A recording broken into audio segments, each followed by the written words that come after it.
ദൈവത്തിന് സ്തോത്രം. ഒരിക്കൽ കൂടെ നമുക്കെല്ലാവർക്കും ദൈവപാദപീഠത്തിലിരുന്നുകൊണ്ട് കർത്താവിൻ്റെ മുഖത്തേക്ക് നോക്കുവാൻ ഒരു സാവകാശം ഇവിടെ എല്ലാവരുടെയും ജീവിതത്തിൽ തന്നോർത്ത് ഞാൻ ദൈവത്തിന് നിങ്ങൾ എല്ലാവരും ഒരുമിച്ച് സ്തോത്രം ചെയ്യുന്നു. ദൈവത്തിൻ്റെ പ്രമാണങ്ങൾക്ക് ദൈവം ഒരിക്കലും മാറ്റം വരുത്തിയിട്ടില്ല, വരുത്തത്തില്ല. മനുഷ്യരിൽ നിന്നുള്ള ദൈവത്തിൻ്റെ ഡിമാൻഡുകൾക്കും ദൈവം അയവ് വരുത്തിയിട്ടില്ല. ഏദൻ തോട്ടത്തിൽ 6000 വർഷത്തിനപ്പുറം അരുത് എന്ന് ഈ പ്രപഞ്ചം മാറ്റിക്കൊള്ളത്തക്ക രീതിയിൽ ദൈവത്തിൻ്റെ കൽപ്പന അത്ര ശക്തമായിരുന്നതുപോലെ ഇന്നും അരുത് എന്നുള്ള കൽപ്പന ശക്തം തന്നെയാണ്.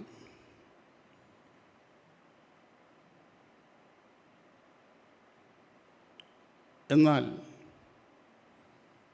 അന്ന് അഥവാ കർത്താവ് യേശു ക്രിസ്തു ഈ ഭൂമിയിൽ വരുന്നവരെ, അല്ലെങ്കിൽ ദൈവത്തിൻ്റെ പരിശുദ്ധാത്മാവിനെ ദൈവം ഈ ഭൂമിയിൽ അയക്കുന്നവരെ, അത് അക്ഷരത്തിൻ്റെ കൽപ്പനയായിരുന്നു, പ്രമാണമായിരുന്നു. എന്നാൽ ഇന്ന് അത് ആത്മാവിൻ്റെ പ്രമാണമായി മാറി. ലോകത്തിലുള്ള, ഞാൻ കഴിഞ്ഞ ആഴ്ച നമ്മൾ പറഞ്ഞായിരുന്നു, ലോകത്തിലുള്ള മഹാഭൂരിപക്ഷം മനുഷ്യരും ക്രിസ്ത്യാനികളാണ്. ഈ ക്രിസ്ത്യാനികൾക്ക് എല്ലാവർക്കും ഒരളവിൽ അല്ലെങ്കിൽ മറ്റൊരളവിൽ അവർ യേശുവിനെ കുറിച്ച് അറിവുള്ളവരാണ്. ഒരു പ്രബന്ധം തയ്യാറാക്കണമെങ്കിൽ അവർക്ക് കഴിവുണ്ട്. ഒരു പ്രസംഗം പറയാൻ കഴിവുണ്ട്. ഒരു നോട്ട് എഴുതാൻ പ്രാപ്തിയുണ്ട്. ക്രൂശിനെ അവർ ആലിംഗനം ചെയ്യുന്നു. ക്രൂശ് ഒരു വിശിഷ്ട വസ്തുവായി അവരുടെ ഉള്ളിൽ കരുതുന്നു. എന്നാൽ നിർഭാഗ്യവശാൽ ക്രൂശിക്കപ്പെടുവാൻ തയ്യാറല്ലാത്ത വ്യക്തികൾ ക്രൂശിനെ വാനോളം പുകഴ്ത്തുമ്പോൾ തന്നെ തങ്ങളെ തന്നെ ആ ക്രൂശിന് വിധേയപ്പെടുത്താൻ തയ്യാറല്ലാത്ത ക്രിസ്തീയ ലോകം ദൈവം ആഗ്രഹിക്കുന്നതല്ല. യേശു പറഞ്ഞതല്ല. യേശുവിൻ്റെ പഠിപ്പിക്കൽ അതല്ല. യേശുവിൻ്റെ പഠിപ്പിക്കൽ എല്ലാ ദിവസവും ഒരു ലീവുമില്ലാതെ എല്ലാ ദിവസവും ക്രൂശെടുത്ത് യേശുവിനെ പിൻപറ്റുക, ഡെയിലി യേശുവിനെ പിൻപറ്റുക. അതിൻ്റെ ഉദ്ദേശം നമ്മളെ തന്നെ, ആ ക്രൂശ് എടുക്കുന്നവനെ തന്നെ ആ ക്രൂശിൽ മരണത്തിന് ഏൽപ്പിക്കാൻ വേണ്ടിയാണ്.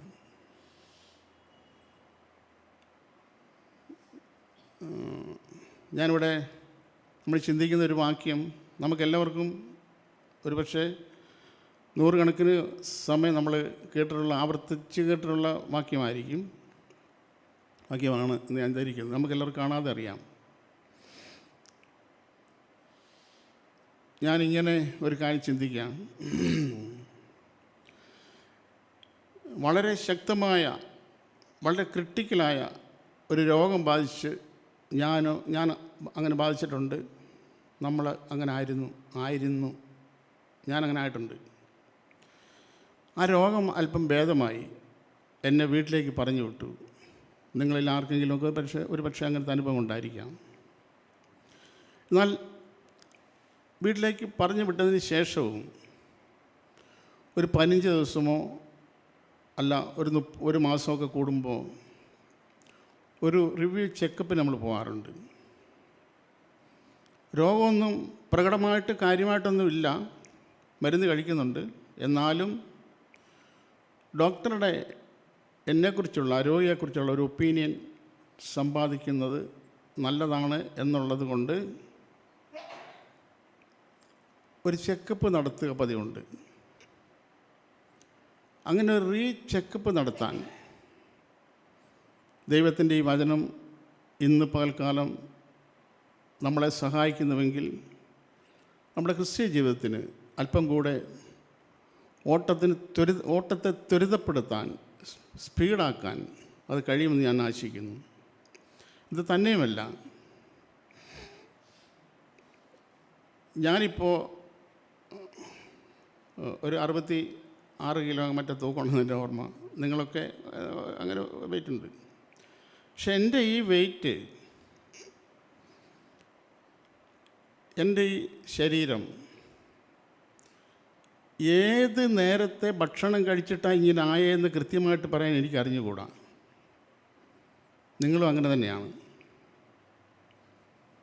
ചെറുപ്പത്തിൽ അമ്മ എനിക്ക് ഭക്ഷണം തന്നിട്ടുണ്ട്, വാരി തന്നിട്ടുണ്ട്. ഇങ്ങനെ കുറച്ചുകൂടെ വലുതായപ്പോൾ ഞാൻ സ്വയം കഴിച്ചിട്ടുണ്ട്. പിന്നെ കുറച്ച് കഴിഞ്ഞപ്പോൾ അങ്ങനെ ആരെങ്കിലുമൊക്കെ തന്നിട്ടുണ്ട്. പിന്നെ കുറേ കാലമായപ്പോൾ ആലീസ് ഭക്ഷണം തരുന്നുണ്ട്, കുഞ്ഞുങ്ങൾ വിളമ്പി തരുന്നുണ്ട്. പക്ഷേ ഇതിലേത് ഭക്ഷണം കൊണ്ടാണ് ഞാൻ ഇങ്ങനെ ആയെന്ന് പറയാൻ എനിക്കറിയത്തില്ല. ഇതിലാര് തന്ന ഭക്ഷണം കൊണ്ടാണ് അറിയത്തില്ല, നിങ്ങൾക്കും അറിയത്തില്ല. ഇത് സത്യമാണ്. പക്ഷേ ഒരു കാര്യം അറിയാം, ഞാനിപ്പോൾ ഇത്ര ഹെൽത്തി ആയിരിക്കുന്നു. ഇത്രയും കാലം ഒത്തിരി പേര് എനിക്ക് ഭക്ഷണം തന്നിട്ടുണ്ട്. അതിൻ്റെ എല്ലാം കൂടെ ടോട്ടൽ, അതിൻ്റെ എല്ലാം കൂടെ ഒരു മൊത്തം എഫക്റ്റാണ് ഞാനിപ്പോൾ ഇങ്ങനെ ആയിരിക്കുന്നത്. നിങ്ങളും അങ്ങനെ തന്നെ. നമുക്കൊരു വാക്യം വായിക്കാം. ലൂക്കോസിൻ്റെ സുവിശേഷം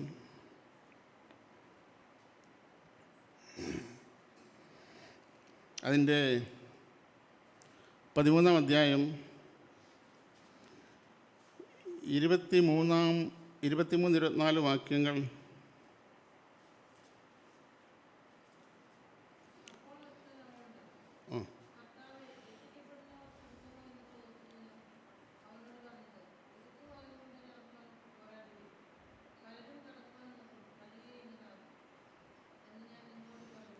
മതി.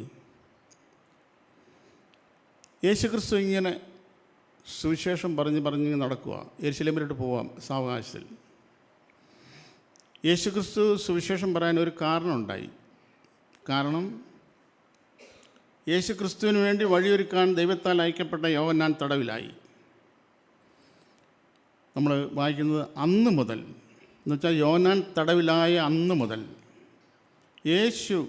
യോഹന്നാൻ എന്താണോ പറഞ്ഞത് അത് ഏറ്റെടുത്ത് പറയാൻ തുടങ്ങി.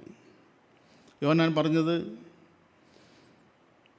ദൈവരാജ്യം സമീപിച്ചിരിക്കാൻ മാനസാന്തരപ്പെടുവീൻ എന്ന് യോഹന്നാൻ പറഞ്ഞു.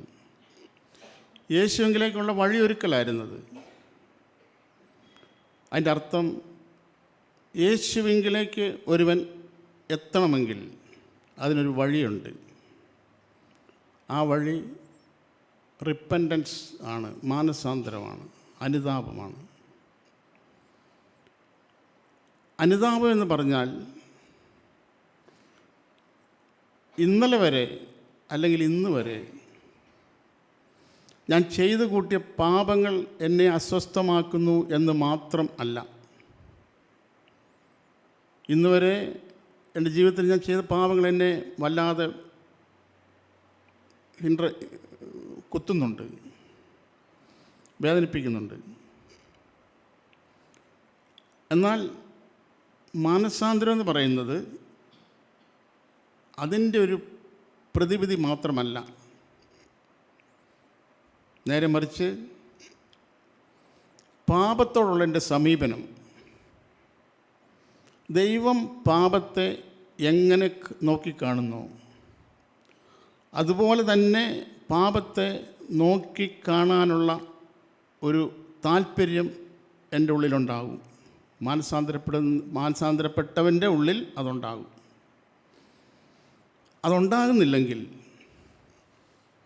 അതുണ്ടായിട്ടില്ലെങ്കിൽ റിപ്പൻറ്റൻസ്, അനുതാപം എന്നിലുണ്ടായി എന്ന് പറയുന്നത് എന്താണ് എന്ന് ഒരിക്കൽ കൂടെ ദൈവവചനത്തിൻ്റെ വെളിച്ചത്തിൽ വിലയിരുത്തുന്നത് നന്നായിരിക്കും. ദൈവം പാപത്തെ കാണുന്ന പോലെ എനിക്ക് പാപത്തെ പാപമെന്ന് വിളിക്കാൻ കഴിയുന്നില്ലെങ്കിൽ എൻ്റെ മാനസാന്തരം എന്താണെന്ന് പരിശോധിക്കുക. അങ്ങനെ യേശു ദൈവരാജ്യം സമീപിച്ചിരിക്കൊണ്ട് മാനസാന്തരപ്പെടണമെന്ന് പറഞ്ഞ് ഗ്രാമം തോറും ഇങ്ങനെ പ്രസംഗിച്ചുകൊണ്ട് യെരുശലേമിലേക്ക് പോവാം. ആ സമയത്ത് ഒരു മനുഷ്യൻ വന്ന് യേശുവിനോട്, യേശുവെ നല്ല സംബോധന ചെയ്യുന്നത് കർത്താവേ എന്നാണ്. നിർഭാഗ്യവശാൽ, സന്ദർഭോചിതമായി ഞാൻ പറയുന്നത് മാത്രമേ ഉള്ളൂ, വളരെ നിർഭാഗ്യവശാൽ യേശുവിൻ്റെ വേറെ ഒരു പേരാണ് കർത്താവ് എന്നുള്ള ചിന്തയിലാണ് കർത്താവേ കർത്താവേ കർത്താവേ എന്ന് ആവർത്തിച്ച് പറയുന്നതെന്ന് ഞാൻ ചിന്തിക്കുന്നു. അനേകർ കർത്താവ് എന്ന് പറഞ്ഞാൽ ഇംഗ്ലീഷിൽ ലോഡ് എന്നാണ് അതിൻ്റെ ഇംഗ്ലീഷ് വാക്ക്. ലോഡ് എന്ന് പറഞ്ഞാൽ രാജാവ് അല്ലെങ്കിൽ ഭരണകർത്താവ്, ഭരണം നടത്തുന്നവൻ ആരോ അവനാണ് ലോഡ്. അതാണ് അതിൻ്റെ മലയാളമാണ് കർത്താവ്.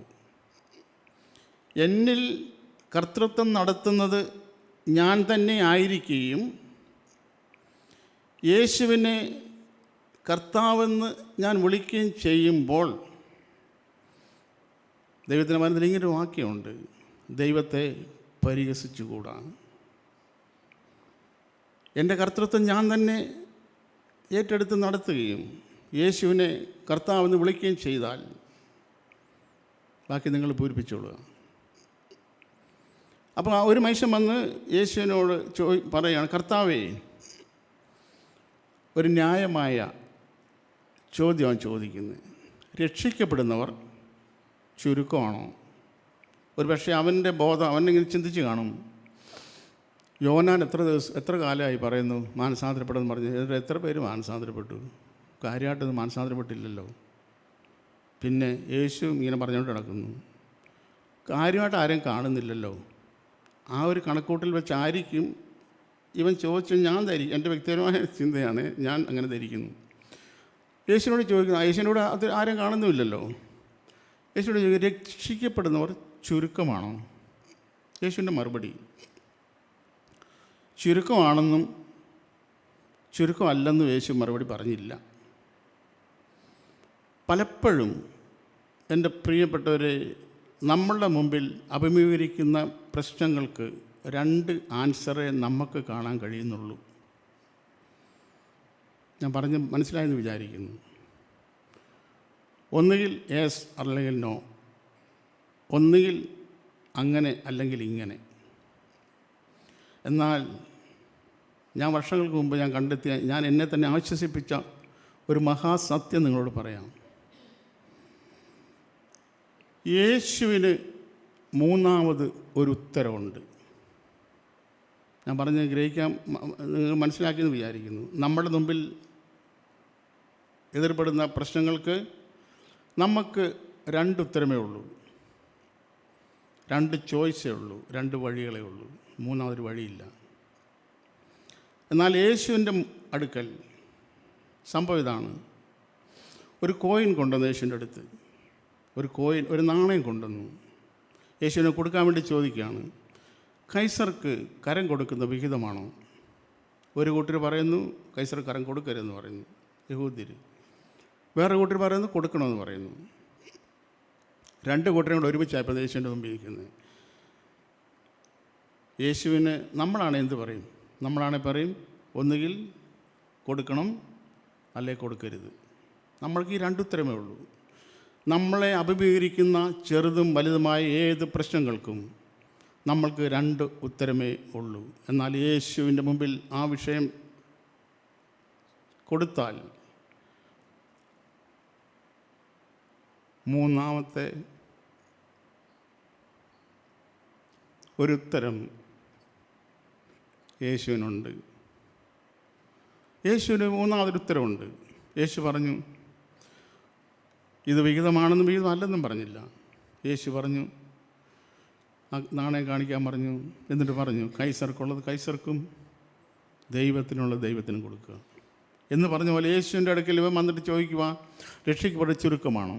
യേശു ചുരുക്കമാണെന്നും പറഞ്ഞില്ല, ഒത്തിരി പേരുണ്ടെന്നും പറഞ്ഞില്ല. യേശു ഒരു കാര്യം പറഞ്ഞ ഇതാണ്. അതിൻ്റെ അടുത്ത വാക്യം എന്താ വായിക്കുന്നത്? ഇടുക്കുവാതിലൂടെ അകത്ത് കടപ്പാൻ, അങ്ങനല്ലേ?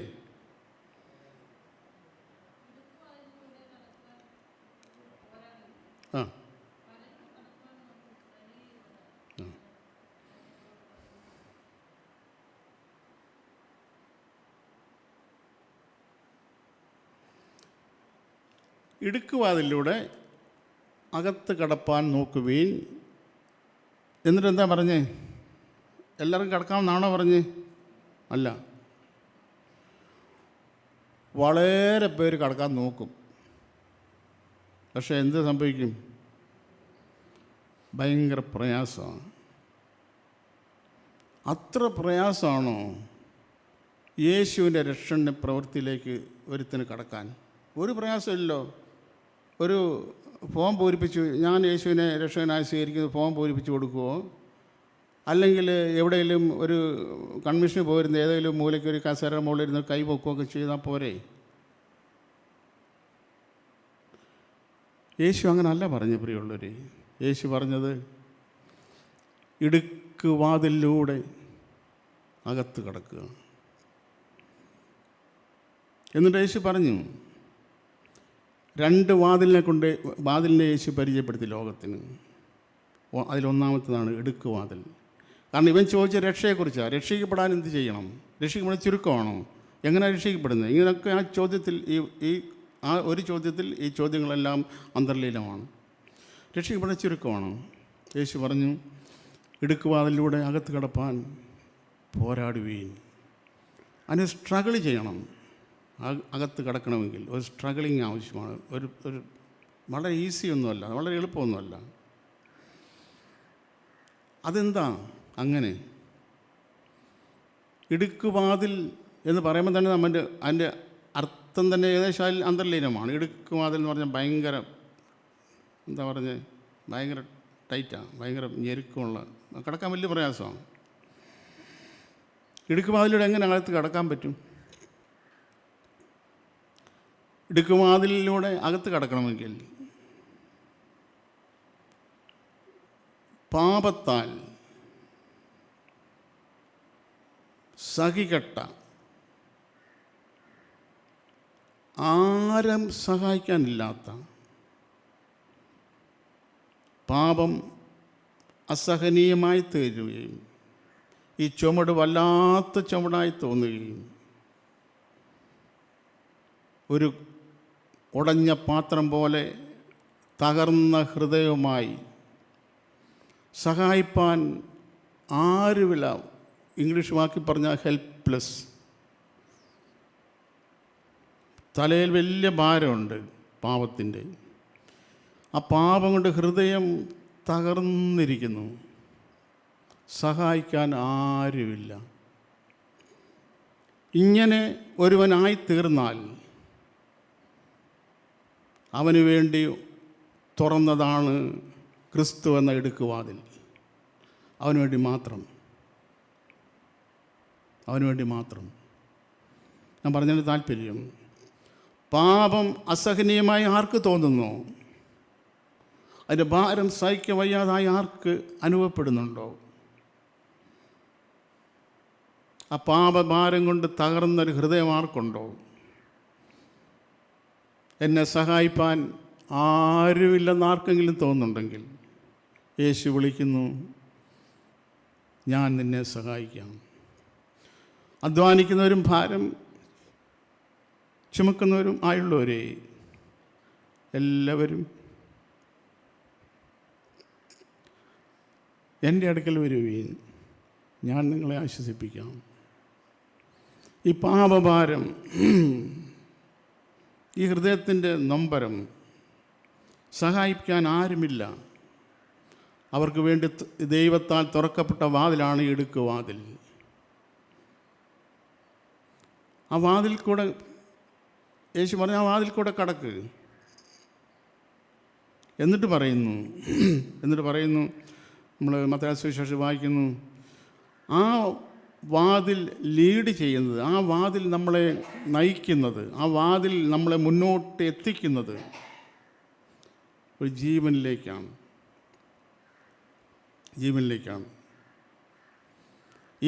ഈ ഇടുക്കുവാതിൽ കടന്നാൽ സുഖമാണെന്ന് ഇന്ന് പ്രസംഗിക്കുന്നുണ്ട്.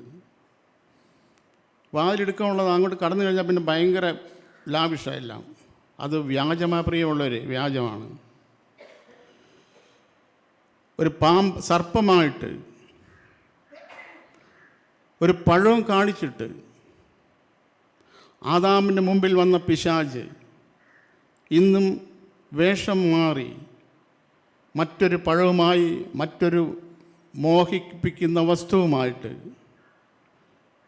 മനുഷ്യരുടെ മുമ്പിൽ ഇന്നും വരുന്നുണ്ട്. അതുകൊണ്ട് അപ്പോസ്തലൻ പൗലോസ് മുന്നറിയിപ്പായിട്ട് ഇങ്ങനെ പ്രഖ്യാപിച്ചിരിക്കുന്നത് കൊരിന്ത്യർ ലേഖനത്തിൽ,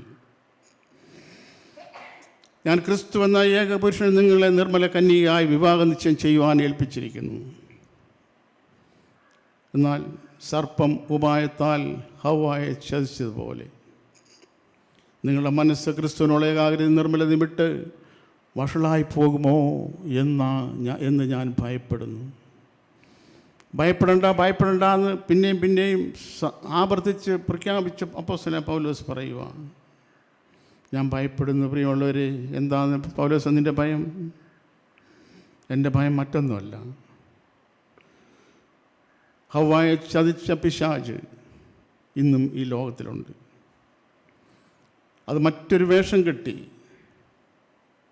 ഇനിയും ഈ ചതിവ് തുടരുന്നുണ്ട്. ആ പിശാച് ആ ചതിവുമായി നിങ്ങളുടെ മുമ്പിൽ വന്ന് നിങ്ങളെയും ചതിക്കുമോ എന്ന് അതാണ് എൻ്റെ ഭയം. ഞാൻ പേടിക്കുന്നതാണ്. അപ്പോൾ ഈ വാതിൽ കടന്നാൽ സുഖമാണെന്നുള്ള പ്രസംഗം പിശാചിൻ്റെ വകയാ. പ്രിയമുള്ളവരെ, ഈ വാതിൽ കടന്നാൽ യേശു പറഞ്ഞു ഒരിടുക്കമുള്ള വഴിയാണ്. ഇടുക്കമുള്ള വാതിലും ഞെരുക്കമുള്ള വഴിയാണ്. ആരെങ്കിലും സ്വന്തം ജീവനെ നേടിയാൽ ആ നിത്യജീവനെ നഷ്ടമാകും. ഈ ഇടുക്കുവാതിലൂടെ അകത്ത് കടക്കുന്നവർക്ക് ഇടുക്ക് വഴിയുണ്ട്. ഇടുക്കുവാതിൽ നയിക്കുന്ന ഇടുക്ക് വഴിയിലേക്കാണ്. ആ ഇടുക്ക് വഴിയിലൂടെ പോകണമെങ്കിൽ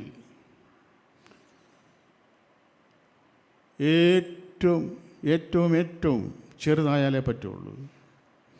പഴയ മനുഷ്യനെ കൊണ്ട് ഈ ഇടുക്ക് വഴിയിലൂടെ പോകാൻ കഴിയത്തില്ല.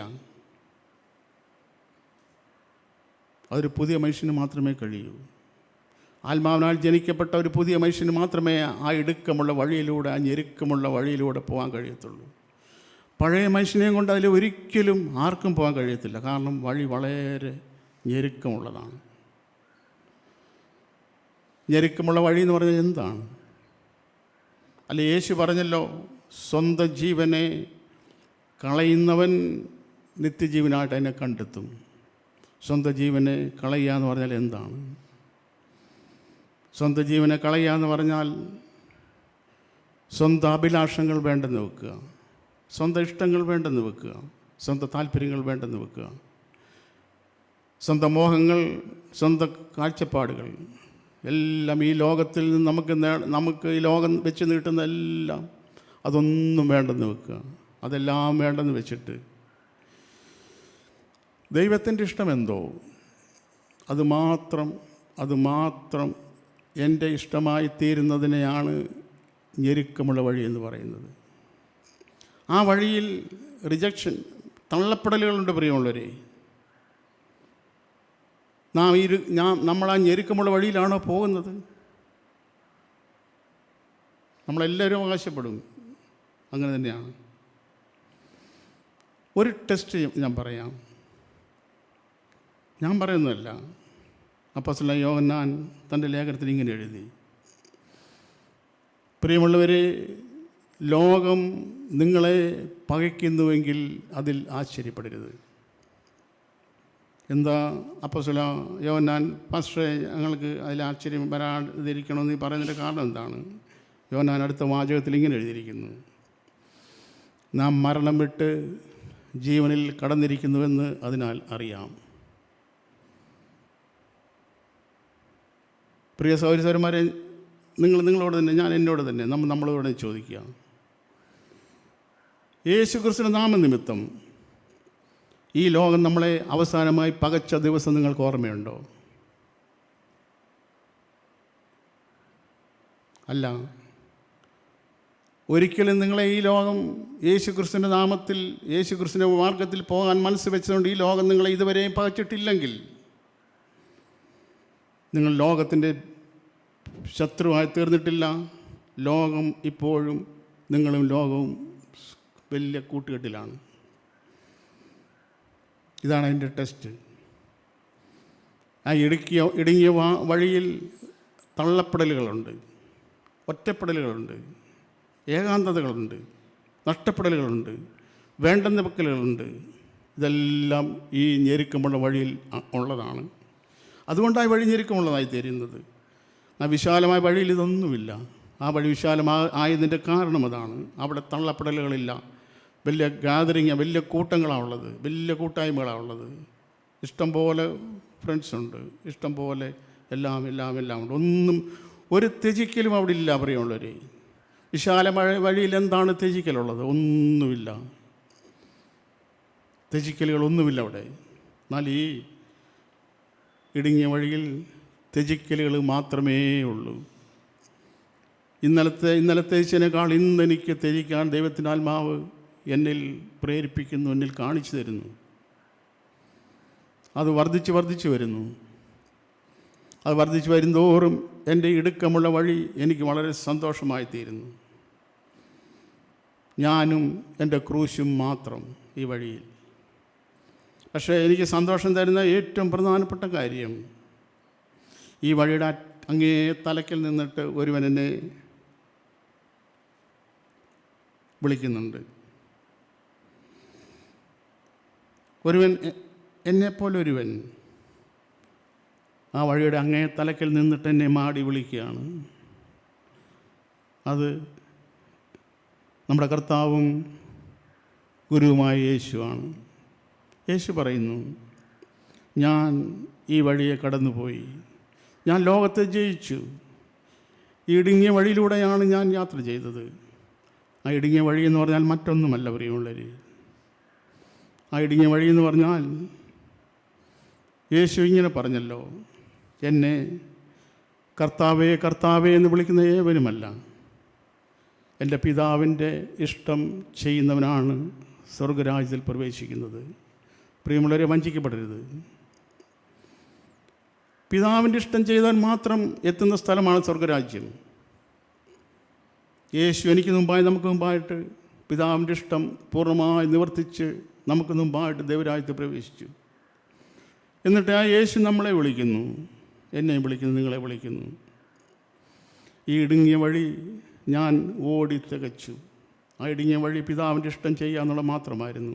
എൻ്റെ സ്വന്തം ഇഷ്ടത്തെ നാൾതോറും വേണ്ടെന്ന് വെച്ച് തേച്ച് വേണ്ട എന്ന് പറഞ്ഞ് അത് വേണ്ടെന്ന് വെക്കാൻ പലപ്പോഴും കഴിയാത്തത് കൊണ്ട് പലപ്പോഴും ഞാൻ ആ സ്വന്തം ഇഷ്ടത്തെ ഈ ക്രൂശിന് ഏൽപ്പിക്കേണ്ടി വന്നിട്ടുണ്ട്, മരണത്തിന് ഏൽപ്പിക്കേണ്ടി വന്നിട്ടുണ്ട്. അങ്ങനെ ഈ ക്രൂശും ഞാനും മാത്രം പോകുന്ന ഇടുങ്ങിയ വഴിയിലൂടെ പോകാനുള്ള വിളിയാണ് പ്രിയമുള്ളവരെ നമുക്ക് തന്നിരിക്കുന്നത്. ആ വിളിയാണ് യേശു വിളിക്കുന്നത്. അതാണ് ഇവനോട് പറഞ്ഞത്, രക്ഷിക്കുമ്പോൾ ചുരുക്കമാണോ ഒത്തിരി പേരുണ്ടോ എന്നുള്ളതല്ല യേശുവിൻ്റെ ആൻസർ. ആര് ഇടുങ്ങിയ വഴിയിലൂടെ പോകാൻ മനസ്സ് വയ്ക്കുന്നു അവർ രക്ഷിക്കപ്പെടും. അതിൻ്റെ അർത്ഥം, അതിൻ്റെ ചുരുക്കം അതാണ്. യേശു ഇവനോട് ചോദ്യത്തിൻ്റെ ആൻസർ യേശു കൊടുത്തതാണ്. ഈ ഇടുങ്ങിയ വഴിയിലൂടെ പോകുന്നവർ അനേകർ കടക്കാൻ നോക്കും.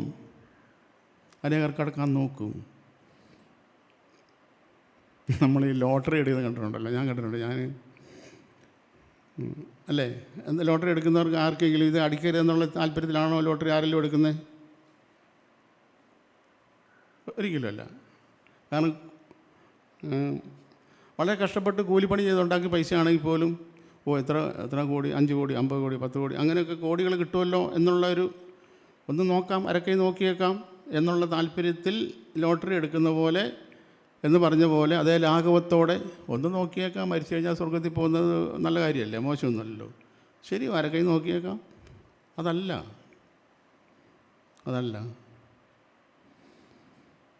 നമ്മുടെ ഭാഗതയെ നിർണ്ണയിക്കുന്നത് ഈ ജീവിതമാണ്.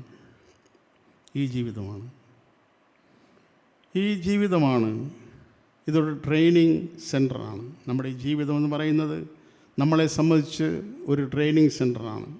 ഇവിടെ നമ്മുടെ പെർഫോമൻസ്, നമ്മുടെ ആ അവതരണം എങ്ങനെയുണ്ടോ അതിനനുസരിച്ചായിരിക്കും നമ്മുടെ പ്രതിഫലം. അനേകർ കടക്കാൻ നോക്കും, പക്ഷെ കഴിയത്തില്ല. എന്താ കഴിയാത്തതിൻ്റെ കാരണം? ഇതാർക്കും നിഷേധിച്ചിട്ടുള്ളതല്ല.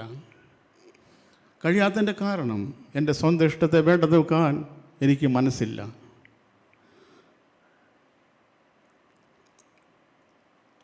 എൻ്റെ സ്വന്തം താല്പര്യങ്ങളോട് നോ എന്ന് പറയാൻ എനിക്ക് മനസ്സില്ല. പാപത്തിൻ്റെ ഇമ്പങ്ങളോട് അതിനെതിരായിട്ട് കണ്ണിറുക്കി അടയ്ക്കാൻ എനിക്ക് മനസ്സില്ല. അങ്ങനെയെങ്കിൽ നോക്കിയിട്ട് പിന്മാറുന്നവരാണ് അനേകർ. ഈ തകർന്നു നുറിയുള്ള ഹൃദയത്തെ ദൈവം നിരസിക്കാത്തൊരു ഹൃദയമുള്ളവരായി. ഈ ഇടുങ്ങിയ വാതിലാകുന്ന ക്രിസ്തുവിൻ്റെ അടുത്ത് ആര് ചെന്നാലും യേശു പറഞ്ഞു, എൻ്റെ അടുക്കൽ വരുന്നവനെ, ഈ വാതിലാണ് പറയുന്നത്, ഈ വാതിൽ സംസാരിക്കണം, വാതിൽ ക്രിസ്തുവാണ്, അതുകൊണ്ടാണ് ഞാനങ്ങനെ പറഞ്ഞത്. യേശു പറഞ്ഞു, എൻ്റെ അടുക്കൽ വരുന്നവനെ, ഒത്തിരി പേരായി, ഇനിയിപ്പോൾ സ്വർഗത്തിൽ സ്ഥലമൊന്നുമില്ല, അതുകൊണ്ട് ഇനിയിപ്പോൾ അടുക്കൽ നിർത്തിയെന്നാണോ? അല്ല, എൻ്റെ അടുക്കൽ വരുന്നവന് ഞാൻ ഒരു നാളും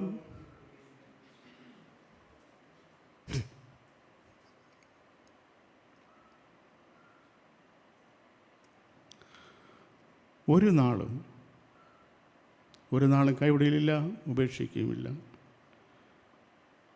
നമ്മുടെ മുമ്പിലുള്ള ചോദ്യം ഇതാണ്: നമുക്ക് അവൻ്റെ അടുക്കൽ ചെല്ലാൻ മനസ്സുണ്ടോ? യേശു ക്രിസ്തുവിനെ രക്ഷിക്കാൻ കഴിയാത്ത ഒരു പാപി പോലും ഈ ലോകത്തിൽ ജനിച്ചിട്ടില്ല, ഇനി ജനിക്കത്തുമില്ല. യേശുവിൻ്റെ രക്തത്തിന് മായ്ക്കാൻ കഴിയാത്ത ഒരു പാപമെങ്കിലും ചെയ്യാൻ കഴിയുന്ന ഒരു മനുഷ്യൻ പോലും ഈ ലോകത്തിൽ ഇല്ല. സകല പാപത്തിൻ്റെ പ്രായശ്ചിത്തമായി യേശു ക്രിസ്തുവിൻ്റെ രക്തം ദൈവം ഇന്നും പരസ്യമായി നിർത്തിയിരിക്കുന്നു. യേശുവിനെ പരസ്യമായി നിർത്തിയിരിക്കുന്നു. യേശു ക്രിസ്തുവിൻ്റെ രക്തം നമുക്ക് വേണ്ടി പിതാവിൻ്റെ സന്നിധിയിൽ പക്ഷപാതം ചെയ്യുന്നു. നാം വഞ്ചിക്കപ്പെടരുത് പ്രിയമുള്ളവരെ. ഞാൻ പറഞ്ഞിട്ട് താല്പര്യം, നാം ദൈവകൃപയിൽ നാം ആശ്രയിക്കുന്നവരാണ്. അതൊന്നും സാരമില്ലെന്നേ, അങ്ങനെയൊക്കെ ഇപ്പോഴൊക്കെ ജീവിക്കാൻ പറ്റുമോ? എല്ലാവരും നമ്മൾ മനുഷ്യരല്ലേ. അങ്ങനെയുള്ളൊരു ആശ്വാസം, നമ്മുടെ നിത്യനരകത്തിൽ നമ്മളെ എത്തിക്കുന്ന വ്യാജമായൊരു ആശ്വാസം പ്രാപിച്ചുകൊണ്ട് ഈ ലോകത്ത് ജീവിക്കാൻ എനിക്ക് നിങ്ങൾക്കും കഴിയും. ദൈവം കൃപ തന്നതിന് വേണ്ടി അല്ല. എന്തിനാണ് തീത്തോസിൻ്റെ ലേഖനം 2-ാം അധ്യായത്തിലെ വാക്യം വായിക്കുക പ്രിയമുള്ളവരെ. അവിടെ ഇങ്ങനെ എഴുതിയിരിക്കുന്നു, തീത്തോസിൻ്റെ ലേഖനം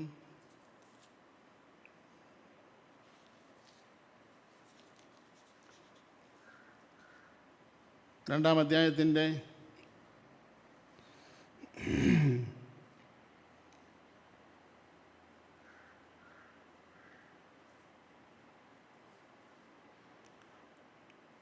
13-ാമത്തെ വാക്യം. തീത്തോസ് 2:13.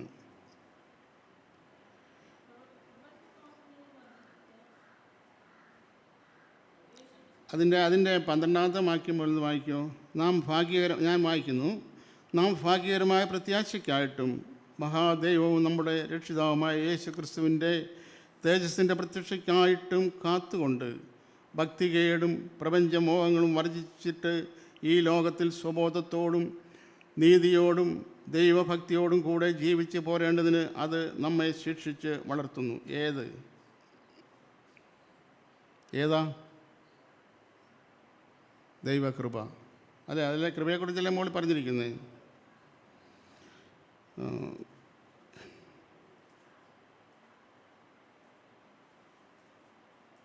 11-ാം വാക്യം. സകല മനുഷ്യർക്കും രക്ഷാകരമായ ദൈവകൃപ ഉദിച്ചുവല്ലോ. എന്താ കൃപയെന്ന് പറഞ്ഞാൽ ചെറിയൊരു കുഴപ്പമാണ് ചെയ്തത്, ചെറിയ കുറ്റമാണ് ചെയ്തത്, ചെറിയ പാപമാണ് ചെയ്തത് എന്ന് പറഞ്ഞ് രാത്രിയിൽ നല്ല സ്മൂത്തായിട്ടുള്ള ഒരു തലോണ പോലെ കൃപ തലയണയായിട്ട് വെച്ചിട്ട് സുഖമായിട്ട് കിടന്നുറങ്ങാനുള്ളതാണോ കൃപ? അല്ല. എന്താ പറഞ്ഞിരിക്കുന്നത്? ഈ ലോകത്തിൽ സുബോധത്തോടും ഭക്തിയോടും എങ്ങനെ പറ്റും? പ്രപഞ്ചമോഹങ്ങളെ വർജിച്ചിട്ട്, പ്രപഞ്ചമോഹങ്ങളെ വേണ്ടാന്ന് പറഞ്ഞിട്ട്, പ്രപഞ്ചമോഹങ്ങളോട് വേണ്ടാന്ന് പറഞ്ഞിട്ട്, ഞാൻ ആദ്യം പറഞ്ഞ പോലെ പിശാച് കൊണ്ടുവന്ന പഴത്തെ നോക്കിയിട്ട് നോ എന്ന് പറയാൻ പറ്റിയില്ല അവർക്ക്. പ്രപഞ്ചമോഹങ്ങളെ വർജിച്ചിട്ട് വേണ്ടാന്ന് വെച്ചിട്ട്, നല്ലതായിരിക്കും മനസ്സിന് തോന്നും, നല്ലതാ, എല്ലാവരും അങ്ങനെ ചെയ്യുന്നതല്ലേ, നല്ലതാ, നോ. ദൈവകൃപ അതിനു വേണ്ടിയല്ല പ്രിയമുള്ളവർ നമുക്ക് തന്നത്. ദൈവം നമ്മുടെ മേൽ എല്ലാവർക്കും ദൈവകൃപ നമുക്ക് തന്നിട്ടുണ്ട്. ദൈവകൃപ തന്നത് പാപത്തെ ലഘുവായി കാണാൻ വേണ്ടിയുള്ള നല്ല ദൈവകൃപ എന്ന് പറയുന്നത്.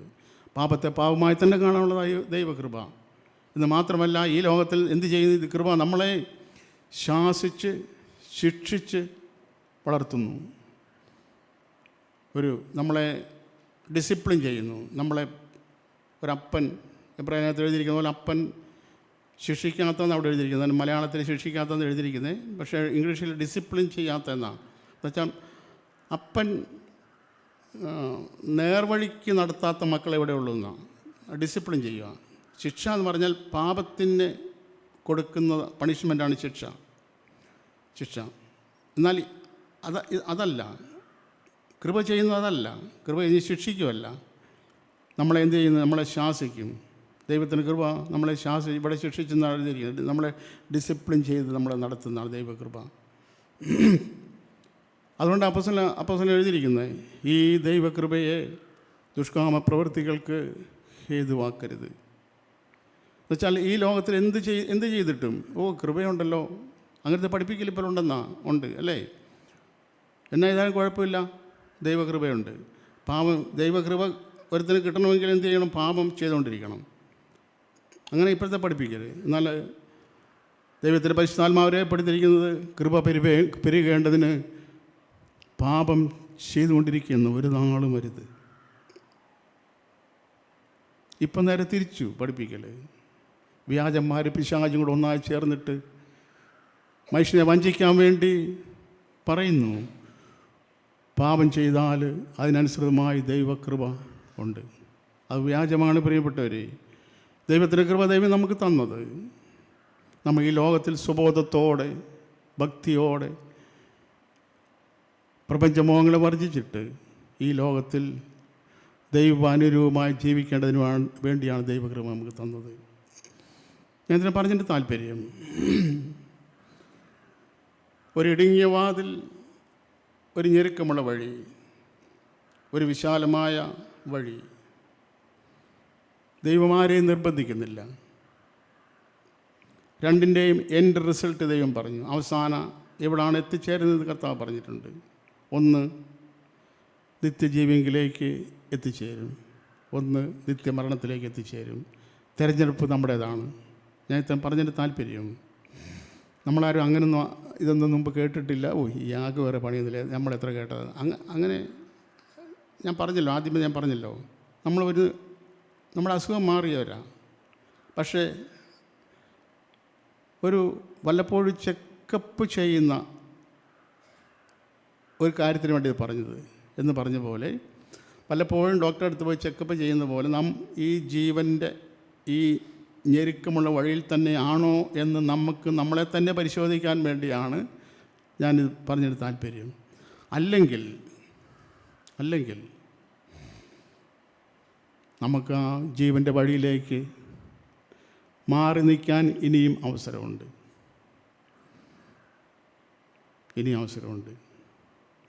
കർത്താവ് യേശു ക്രിസ്തു മുഖാന്തരം ദൈവത്തിൻ്റെ അംഗീകാരത്തോടുകൂടെ ആ ഇടുക്കമുള്ള വഴിയിലേക്ക് തന്നെ മാറി നിൽക്കാൻ നമുക്ക് അവസരമുണ്ട്. ആ ഇടുക്കമുള്ള വഴി അത്ര സുഖമുള്ള വഴിയല്ല ലോകപ്രകാരം. എന്നാൽ അത് അനുഭവിച്ചു കഴിഞ്ഞാൽ അത്രയും സുഖമുള്ള വഴി വേറൊരു വഴിയുമില്ല. കാരണം അത് ലീഡ് ചെയ്യുന്നത്, ആ വഴിയിൽ കൊണ്ടുപോകുന്നത് ദൈവത്തിൻ്റെ പരിശുദ്ധാത്മാവാണ് കർത്താവ് യേശു ക്രിസ്തുവിൻ്റെ കൃപയാലാണ്, നമ്മുടെ മേൽ ചൊരിയുന്ന ദൈവകൃപയാലാണ്. അതുകൊണ്ട് തന്നെ ഇതാർക്കും, കടന്നുപോയിട്ടുള്ള ആർക്കും ഇതൊരു ഭാരമായി തീർന്നിട്ടുമില്ല. നേരെ മറിച്ച് ഇത് സന്തോഷത്തോടെ ഇതെല്ലാം സഹിച്ചുകൊണ്ട് പോയി. ഈ ലോകത്തിൽ തിരസ്കരണങ്ങളുണ്ട്, ഞാൻ പറഞ്ഞല്ലോ, നഷ്ടപ്പെടലുകളുണ്ട്. ഈ ലോകത്തിൽ എന്തൊക്കെ നമുക്ക് എതിരായിട്ട് നമുക്ക് തോന്നുന്നുണ്ട്, അത് മുഴുവനും ഈ വഴിയിലുണ്ട്. ഈ വഴിയിൽ കഷ്ടതയുണ്ട്, പട്ടിണിയുണ്ട്, ഉപദ്രവമുണ്ട്, നഗ്നതയുണ്ട്, ആപത്തുണ്ട്, വാളുണ്ട്. ഇതെല്ലാം ഈ വഴിയിലുള്ളതാണ്. പക്ഷെ അതിനെല്ലാം അതിജീവിക്കുന്ന ദൈവത്തിൻ്റെ പരിശുദ്ധാത്മാവിൻ്റെ ശക്തിയാൽ